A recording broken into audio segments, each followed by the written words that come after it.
नमस्कार दोस्तों। जापान की राजधानी टोक्यो में एक एयरपोर्ट है जिसका नाम है हनेदा एयरपोर्ट। और ये जो एयरपोर्ट है यहाँ पे जापान की जो एयरलाइंस है, जापान एयरलाइंस, उसने अपने वर्कर के रूप में काम करने के लिए रोबोट्स का इस्तेमाल करना शुरू किया है।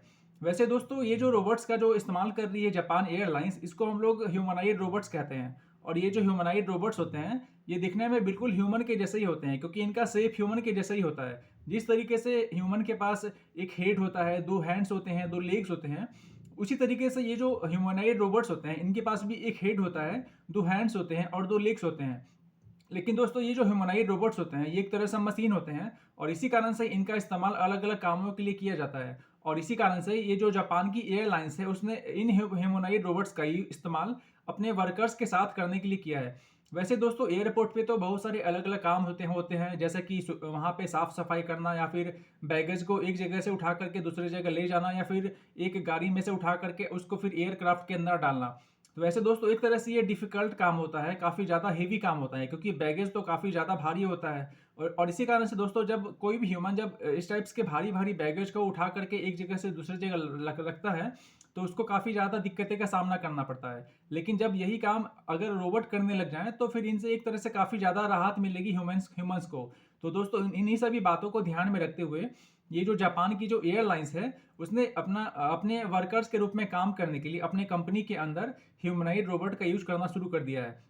वैसे दोस्तों, फिलहाल ये जो रोबोट्स हैं, जो कि ह्यूमनॉइड रोबोट्स हैं, ये फिलहाल अभी लोडिंग और अनलोडिंग का काम करेंगे। यानी कि बड़े-बड़े जो भी बॉक्स होंगे, जो भी वहाँ पे बैगेज होंगे, उनको एक जगह से दूसरी जगह ले जाना, या फिर उनको अनलोडिंग का ही काम किया जाएगा। वैसे दोस्तों, फिलहाल अभी इनका केवल डेमो ही किया गया है, लेकिन मई महीने से इनका इस्तेमाल किया जाएगा, इन रोबोट्स का इस्तेमाल किया जाएगा और 2 साल तक इनका पहले ट्रायल किया जाएगा, और फिर उसके बाद देखा जाएगा।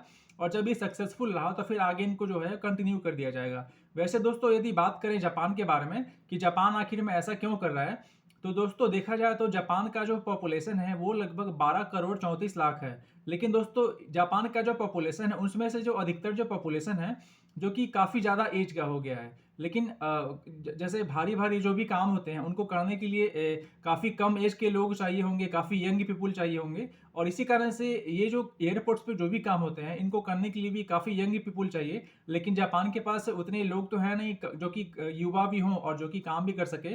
और इसी कारण से दोस्तों, ये जो जापान है, इसने अपने लिए, ये जो जापान की जो एयरलाइंस है, इसीलिए अपने वर्कर के रूप में रोबोट्स का यूज़ करना शुरू कर दिया है। और दोस्तों, वैसे 2026 में अभी तक, यानी जनवरी से लेकर के अप्रैल महीने तक 2026 में जापान के अंदर लगभग 70 लाख टूरिस्ट जो है वो आ चुके हैं। और ये जो जापान की जो कंपनी है, जापान एयरलाइंस, इसके पास केवल 4000 ही वर्कर्स हैं। और आप कल्पना कर सकते हैं दोस्तों कि ये 4000 जो वर्कर्स हैं, वो किस तरीके से मिल करके 70,000 टूरिस्ट को कंट्रोल कर पाएंगे, उनको मेंटेन कर पाएंगे। तो दोस्तों, इन्हीं सभी चीज़ों का ध्यान में रखते हुए ये जो एयरलाइंस है, इसने ह्यूमनाइड रोबोट का यूज़ करना शुरू कर दिया है अपने कंपनी के अंदर। वैसे दोस्तों, जब ये जो रोबोट्स हैं, जब वहाँ पे काम करने लग जाएँगे सही तरीके से, तो इससे क्या होगा कि वहाँ पे जितने भी लोग काम कर रहे हैं, उनको काफ़ी ज़्यादा हेल्प भी मिलेगा और उनको काफ़ी ज़्यादा राहत भी मिलेगा। और इसके अलावा ये जब जब ये ह्यूमन फ्री रहेंगे, तो इसके अलावा और भी वो दूसरे दूसरे जो काम है, वो कर सकते हैं। और दोस्तों, यदि बात की जाए रोबोट्स के बारे में कि रोबोट्स फिलहाल अभी क्या काम करेंगे, तो उनको अभी फिलहाल ट्रेनिंग दिया जाएगा कि सामान को एक एक जगह से दूसरी जगह उठा करके रखना, या फिर एक गाड़ी में से निकाल करके एयरक्राफ्ट के अंदर रखना, या फिर एयरक्राफ्ट जब कोई आती है कहीं से, तो उसमें से सामान को निकाल करके वापस दूसरी गाड़ी में रखना। तो दोस्तों, फिलहाल इस टाइप का ये अभी इन सभी से काम करवाया जाएगा। लेकिन बाद में कुछ समय के बाद ही जो है, ये सारे रोबोट जो है वहाँ पे रह करके एयरक्राफ्ट का सफाई भी करेंगे। और वहाँ पे जितने भी ग्राउंड एयरक्राफ्ट का जो ग्राउंड है, वहाँ पे जितने भी इक्विपमेंट का यूज़ किया जाता है, तो उन सारे इक्विपमेंट का भी यूज़ करेंगे ये सारे रोबोट्स।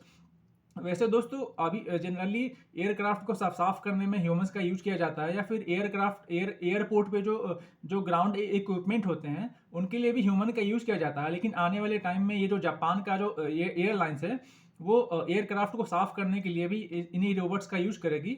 और वहाँ पे जो भी इक्विपमेंट होंगे, उनको चलाने के लिए भी इन्हीं रोबोट्स का यूज़ करेगी।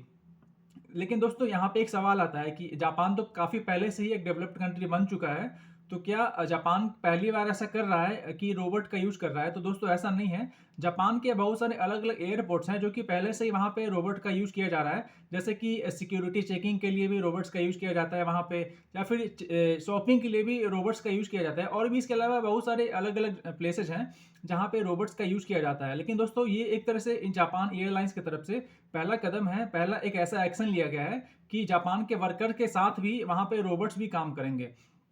अब दोस्तों यहाँ पे एक सवाल आता है कि आखिर में रोबोट्स का यूज़ क्यों किया जा रहा है? तो वैसे दोस्तों आपको मैंने पहले ही बताया है कि ये जो एयरपोर्ट्स होते हैं, वहाँ पे हम लोग जाते हैं, ट्रैवल करते हैं, तो हम लोग अपना साथ में सामान भी लेकर के जाते हैं, तो हमारा सामान जो है वो काफ़ी ज़्यादा भारी होता है। तो अब जब कोई ह्यूमन जब किसी का सामान उठाएगा, और वहाँ पे क्या, वहाँ पे बहुत सारे सामान होते हैं, तो इसी कारण से कोई भी ह्यूमन जब भारी-भारी सामान को उठा करके एक जगह से दूसरी जगह रखेगा, या फिर यहाँ से उठा करके दूसरे जगह ले जाएगा, तो ह्यूमन को काफ़ी ज़्यादा दिक्कतों का सामना भी करना पड़ता है। तो इसी कारण से इन सभी चीज़ों का ध्यान में रखते हुए ये जो एयरलाइंस है इसने ऐसा एक्शन लिया है। तो दोस्तों यहाँ पे हमें 2 रीज़न देखने को मिल रहा है। जैसे कि पहला है कि ह्यूमन को काफ़ी ज़्यादा दिक्कतें होती हैं भारी-भारी सामान उठा उठा करके रखने में दूसरी जगह। ये एक पहला रीज़न हो गया कि इससे क्या होगा, ह्यूमन को काफ़ी ज़्यादा राहत मिलेगा।